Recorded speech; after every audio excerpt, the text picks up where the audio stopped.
हैं या वो जेबी केसेस वर्सेस जेबी केसेस बनाने में सफल रहेंगे या संजय मेहता वर्सेस जयराम महतो बनाने में सफल रहेंगे, तो ये सबसे बड़ी गलतफहमी है उनकी।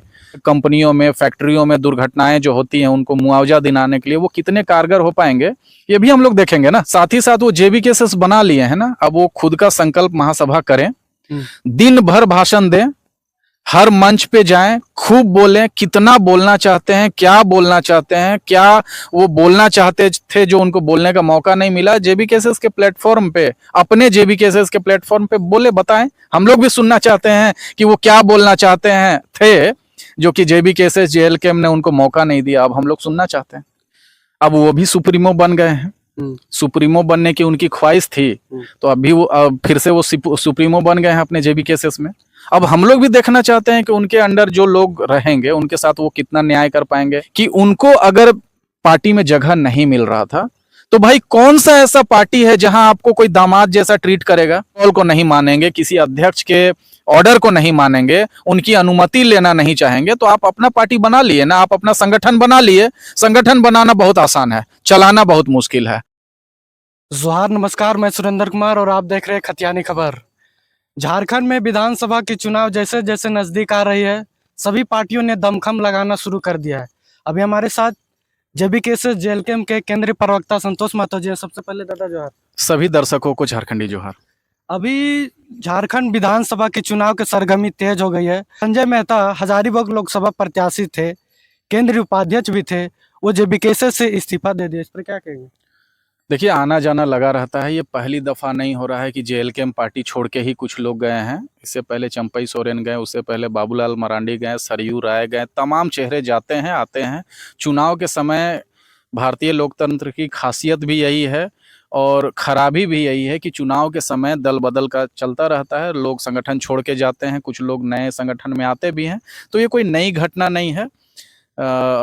संजय मेहता जी गए, उसका हमें दुख भी है, लेकिन साथ ही साथ हम उनके उज्जवल भविष्य की कामना भी करते हैं। अगर उनको ऐसा लगता होगा कि जेबी केसेस के लोग उनको कॉम्पिटिटर के तौर पे देखते हैं या वो जेबी केसेस वर्सेस जेबी केसेस बनाने में सफल रहेंगे या संजय मेहता वर्सेस जयराम महतो बनाने में सफल रहेंगे, तो ये सबसे बड़ी गलतफहमी है उनकी। जिस तरीके का उनका पहचान रहा है, जिस तरीके की उनकी व्यक्तित्व रही है, उनकी बोलने की शैली रही है, उनका प्रेजेंटेशन रहा है, झारखंड के लोगों को कुछ बड़ा की उम्मीद थी। कम से कम वो कोई बड़ी राष्ट्रीय पार्टी में जाते, कोई बड़े केंद्रीय स्तर के बड़े पद पे जाते और कम से कम हजारीबाग लोकसभा के लिए अच्छा सोचते। 1.5 लाख लोगों ने जो उनके प्रति श्रद्धा दिखाई, जो उनको अपने नेता के रूप में स्वीकारा, कम से कम उनके इच्छा का, उनके उम्मीदों का वो ख्याल रखते, उनका सम्मान रखते और उस अकॉर्डिंग वो कदम उठाते, तो हमें खुशी होती। संजय मेहता ने जब पार्टी से इस्तीफा दिया था, उसका आरोप था कि आपके सुप्रीमो जो जयराम महतो हैं वो उनको बार बार अपमानित करते थे। अब वो भी सुप्रीमो बन गए हैं, सुप्रीमो बनने की उनकी ख्वाहिश थी, तो अभी वो फिर से वो सुप्रीमो बन गए हैं अपने जेबी केसेस में। अब हम लोग भी देखना चाहते हैं कि उनके अंडर जो लोग रहेंगे उनके साथ वो कितना न्याय कर पाएंगे, कितना बात कर पाएंगे, उनके स्ट्रेटेजी के लिए कितना इनके साथ समय बिता पाएंगे, कितना झारखंड में बदलाव ला पाएंगे, युवाओं के अपेक्षाओं को कितना पूरा कर पाएंगे। स्थानीय नीति है, नियोजन नीति है, तमाम नीतियां हैं उसको बनाने के लिए, उसको अमल में लेने के लिए, या अलग अलग कंपनियों में, फैक्ट्रियों में दुर्घटनाएं जो होती हैं उनको मुआवजा दिलाने के लिए वो कितने कारगर हो पाएंगे, ये भी हम लोग देखेंगे ना। आरोप लगाना बहुत आसान है सुरेंद्र भाई, आरोप लगाना बहुत आसान है, लेकिन आप उस आरोप को आगे बढ़ के कैसे सुलझा पाते हैं, समाधान कितना आप लेके आ पाते हैं, वो इम्पोर्टेंट है। और उनका ये भी कहना था कि उनको मंच में भाषण दिया नहीं जाता था, उनका पोस्टर कार्यकर्ता लगाते थे, लेकिन जयराम महतो बोलते थे नहीं लगाना है। दुख है, लेकिन अब इस पर कितना सच्चाई है? देखिए, दुख है, साथ ही साथ वो जेबी केसेस बना लिए हैं ना, अब वो खुद का संकल्प महासभा करें, दिन भर भाषण दें, हर मंच पे जाएं, खूब बोलें, कितना बोलना चाहते हैं, क्या बोलना चाहते हैं, क्या वो बोलना चाहते थे जो उनको बोलने का मौका नहीं मिला। जेबी केसेस के प्लेटफॉर्म पे, अपने जेबी केसेस के प्लेटफॉर्म पे बोले, बताएं। हम लोग भी सुनना चाहते हैं कि वो क्या बोलना चाहते हैं थे जो कि जेबी केसेस जेएलकेम ने उनको मौका नहीं दिया। अब हम लोग सुनना चाहते हैं। अच्छा, जब ऐसा भी लोगों का मानना है, जो आप लोग को केंद्र में जो ऊपर लेवल में जितने भी पदाधिकारी हैं उन लोगों का कहना था कि हम लोग को संजय मेहता के बारे में बहुत पहले से ऐसा जानकारी था। तो आप लोग पार्टी को इसका सुप्रीमो को निष्कासित करना चाहिए, लेकिन वो इस्तीफा दे दिए। देखिए, अब इस बारे में जितने लोग भी बता रहे हैं, कहीं न कहीं उनकी भी गलती है। अगर पार्टी से अगर निष्कासित होता तो वो अलग बात है, इस्तीफा दिए तो दोनों में, निष्कासित और इस्तीफा में तो अंतर देखिए, है। जो मैक्सिमम आरोप लगाए जाते हैं, कोई भी पार्टी छोड़ के कोई आदमी जाता है तो उनके बारे में अनर्गल आरोप भी लगाए जाते हैं, लेकिन जो मुद्दे की बात है, वो मुद्दे की बात मैं करता हूँ। मैं किसी के जाने पे मैं उसकी लाख बुराई करने लगूँ, ये मेरे से होता नहीं है। जो प्रैक्टिकल फैक्ट ये है, जो फैक्चुअल चीज़ें हैं, वो ये हैं कि उनको अगर पार्टी में जगह नहीं मिल रहा था, तो भाई कौन सा ऐसा पार्टी है जहां आपको कोई दामाद जैसा ट्रीट करेगा? आप मेहनत करेंगे, आप अपना प्रभाव दिखाएंगे, आप अपनी फैन फॉलोइंग दिखाएंगे, आप अपनी उपयोगिता सिद्ध करेंगे, तो आपको लोग स्वीकार करेंगे ही ना। देखिए, एक परिवार में भी 4 भाई अगर होते हैं, तो उसमें से एक भाई जो मेहनत करता है, जो खेती करता है, जो माँ-बाप की सेवा करता है, जो घर बनाने में मदद करता है, तो माँ-बाप उसको ज़्यादा प्यार करते हैं। हर पार्टी में, हर परिवार में, हर संगठन में ऐसा ही है। आप अगर कामचोर रहेंगे, आप अगर नामचोर रहेंगे, तो आपको कौन सम्मान देगा? अभी कल ही संजय मेहता ने प्रेस कॉन्फ्रेंस किया रांची में, और जेबीकेएसएस पार्ट 2 लॉन्च कर दिए। वो रोज प्रेस कॉन्फ्रेंस करें, अब वो अपनी मर्जी के मालिक हैं। जेबीकेएसएस में रहेंगे और आप चाहेंगे कि आप मर्जी के मालिक हों, आप किसी प्रोटोकॉल को नहीं मानेंगे, किसी अध्यक्ष के ऑर्डर को नहीं मानेंगे, उनकी अनुमति लेना नहीं चाहेंगे, तो आप अपना पार्टी बना लिए ना, आप अपना संगठन बना लिए। संगठन बनाना बहुत आसान है, चलाना बहुत मुश्किल है। आप जितना सामाजिक न्याय की बात कर रहे थे, युवाओं को न्याय दिलाने की बात कर रहे थे, बोलने का आपको मौका नहीं मिल रहा था, अब आप बोलिए। आप झारखंड के लोगों को दिखाइए कि आप क्या बेहतर कर सकते हैं। हमारे जयराम महतो के ऊपर भी, टाइगर जयराम महतो के ऊपर उन्होंने बहुत सारे आरोप लगाए। अब हम भी यह देखना चाहते हैं कि वो जयराम महतो से कितना बेहतर कर पाते हैं। करके दिखाइए, बोल के तो आप हाथी को भी हरा देंगे। अच्छा, संजय मेहता को इस्तीफा दिए लगभग 1 सप्ताह 10 दिन भी नहीं हुए। क्या लगता है संजय मेहता पहले से प्लानिंग करके रखे थे ये सब? सिर्फ एक चैनल में, एक दिन में ही तुरंत ये सब कर पाना, क्या लगता है संभव है? देखिए, एक ही चैनल में उनके पहले एपिसोड को आप देखेंगे तो वो बोलते हैं कि हम कहीं नहीं जा रहे हैं, कोई मेरी नई प्लानिंग नहीं है, हम मंथन करना चाहते हैं। यही था आपका मंथन। असल में आप मंथन नहीं करना चाह रहे थे, आप साजिश रच रहे थे। वो बोलते हैं कि हमारी जेबीकेएसएस रजिस्टर्ड है, रातों रात रजिस्टर्ड हो गई।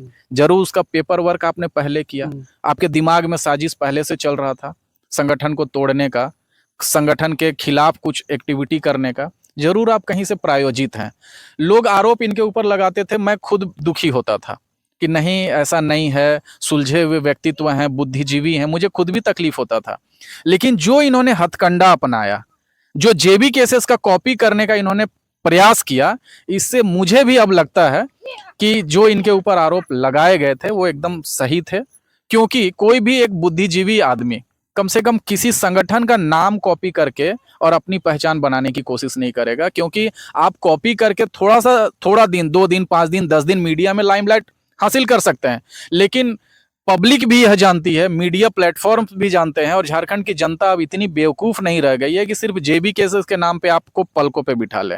सिर्फ जेबीकेएसएस नहीं, जेबीकेएसएस के पीछे जो लाखों करोड़ों लोग मेहनत कर रहे हैं, छोटे छोटे मोहल्लों से, छोटे छोटे गांवों से, जो बड़े बड़े सपने लेके युवा बाहर निकले हैं जेबीकेएसएस के बैनर पे, उनकी तुलना और उनके साथ में आप अपना कंपैरिजन हवा हवाई मुद्दों पे, हवा हवाई प्लेटफॉर्म पे और हवा हवाई संगठन का नाम रख लेने से आप नहीं कर सकते। क्या विधानसभा में इसका प्रभाव पड़ेगा? संजय मेहता अपने जो संगठन बनाए उससे अगर प्रत्याशी देंगे तो? जितने भी दर्शक यह इंटरव्यू देख रहे हैं, और उन्होंने साथ ही खुले मंच पे उन्होंने बयान भी दिया प्रेस कॉन्फ्रेंस में कि कुछ साथी हमारे संपर्क में है, लेकिन वो मीडिया में भी नहीं आना चाह रहे। इस पर क्या कहेंगे? जो साथी उनके संपर्क में हैं, उनको भी उनके उज्जवल भविष्य की शुभकामनाएं हैं। मैं उनसे अपील करना चाहता हूं, उनसे आग्रह करना चाहता हूं कि समय नहीं गंवाएं, और जो भी इनके संपर्क में है वो उनके संपर्क में चले जाएं, उनके साथ काम करें। अगर वो बेहतर काम करने के लिए दूसरे संगठन में जाना चाहते हैं तो हमारी शुभकामनाएं उनके साथ हैं। मैं चाहता हूं कि ऐसे लोग निकल के चले जाएं, क्योंकि ऐन वक्त पे जब आपको चुनाव लड़ना रहेगा, जब एकदम कट थ्रोट कंपटीशन, गला काट प्रतिस्पर्धा चलते रहेगा, चुनाव का माहौल रहेगा, और ऐसे समय में अगर वो गद्दारी करेंगे तो पार्टी और संगठन को ज्यादा नुकसान होगा। और क्या संदेश देना चाहेंगे हमारे चैनल के माध्यम से? अच्छा, एक अंतिम सवाल है, जनता किस में जाए? ये कहीं जेबीकेएसएस ही नाम उसने क्यों रखा? और भी तो नाम रख सकते थे। देखिए, अगर मैंने एक और चैनल में मैंने इंटरव्यू दिया, वहां पे भी मैंने बताया कि अगर ये चुनाव का जो फासला है ये 2-3 महीने से ज्यादा का होता, इससे जनता कहीं दिग्भ्रमित ना हो जाए। कोई जनता दिग्भ्रमित नहीं होने वाली है। नकालों से सावधान है जनता। झारखंड की जनता मासूम है, भोली है, लेकिन बेवकूफ नहीं है। उनको असली और नकली का साफ फर्क पता है, कोई तुलना है ही नहीं। देखिए, नाम रख लेने से आप उसके गुण को भी हासिल कर लेंगे, ये कोई जरूरी नहीं है। किसी तरीके का कोई प्रभाव नहीं पड़ेगा। हाँ, इस चुनाव के माहौल में जो गंभीरता रहती है, जो सीरियसनेस रहता है, तो उसमें चुटकुला बनाने के नाम पे जरूर ये नाम का, संगठन का नाम जरूर काम आएगा। और एक उनका अभी जो फेसबुक में देख रहे हैं, वो पहले अपना जो आईडी चलाते थे वो द ग्राम सभा करके चलाते थे, लेकिन वो संजय मेहता अपने नाम से कर लिए।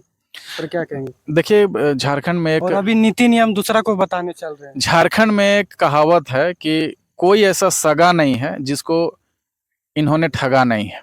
ये बात करते हैं, किसी के ऊपर जातिवादी होने का आरोप लगाते हैं, किसी के ऊपर व्यक्तिवादी होने का आरोप लगाते हैं, किसी के ऊपर सिंडिकेट बनाने का आरोप लगाते हैं, किसी के ऊपर हाईजेक हो जाने का आरोप लगाते हैं। भाई, हाईजेक तो आप चल रहे हैं, डिरेल तो आप चल रहे हैं, आप नीति सिद्धांतों से भटके हुए हैं, आप नामकरण भी जेबीकेएसएस ही रख रहे हैं। अगर आपका चुनावी एजेंडा, आपका झारखंड के लिए कोई अलग प्लानिंग है, तो नाम सेम क्यों?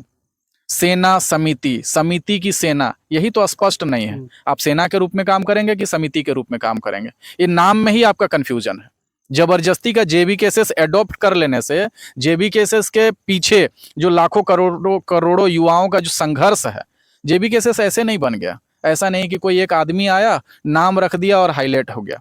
हाईलाइट होने के पीछे हजारों लोगों ने, लाखों लोगों ने जुटान किए, जन जागरण किए, गली गली घूमे, एक एक आदमी के पास गए, उन्होंने एक विचारधारा डेवलप की। वो एक ऐसी विचारधारा जो जिसमें झारखंड की चिंता है, झारखंड के भविष्य की चिंता है, यहाँ के युवाओं की चिंता है, विस्थापन झेल रहे लोगों की चिंता है, पलायन झेल रहे लोगों की चिंता है। तो जेबीकेएसएस रातों रात जेबीकेएसएस नहीं बन गया है, इसके पीछे लाखों संघर्ष की कहानियां हैं।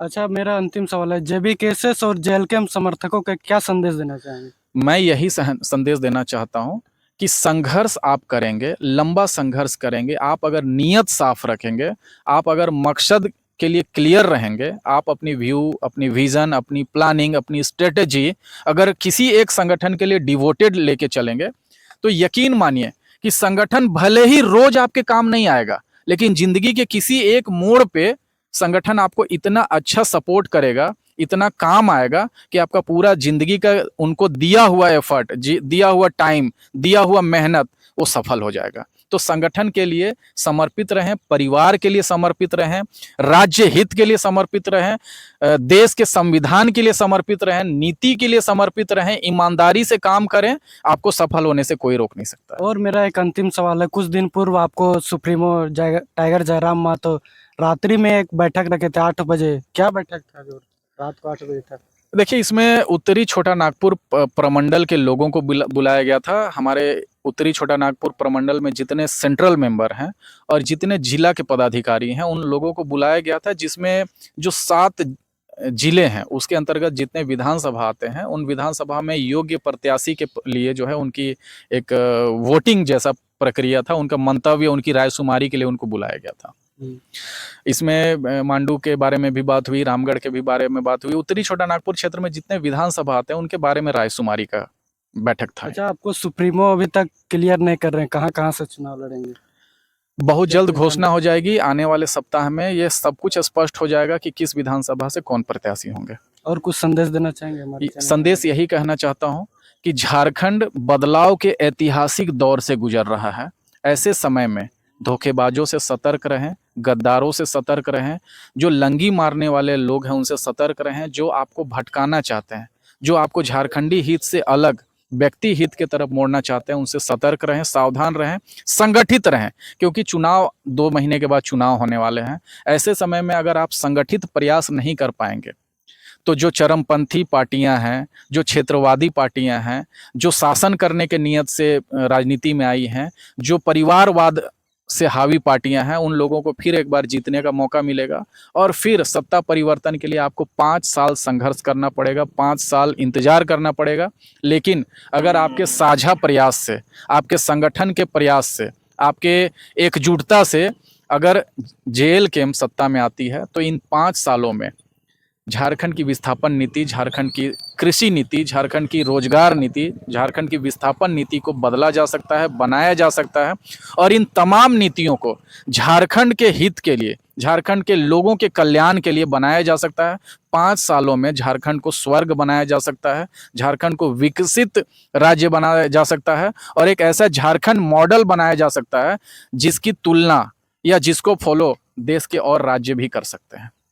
तो अपील यही करना चाहता हूं कि संगठित रहें और नीति नियम को सेंटर पे रख के जो जेएलकेएम पार्टी राजनीति कर रही है उस पार्टी को बहुमत दें ताकि हम लोग सरकार आ सके और अपने अनुसार, अपने झारखंड के लोगों के अनुसार, यहाँ के युवाओं, यहाँ के महिलाओं, यहाँ के बच्चों, यहाँ के बुजुर्गों के सुविधा अनुसार उनके कल्याणकारी नियम हम लोग नीति नियम बना सके।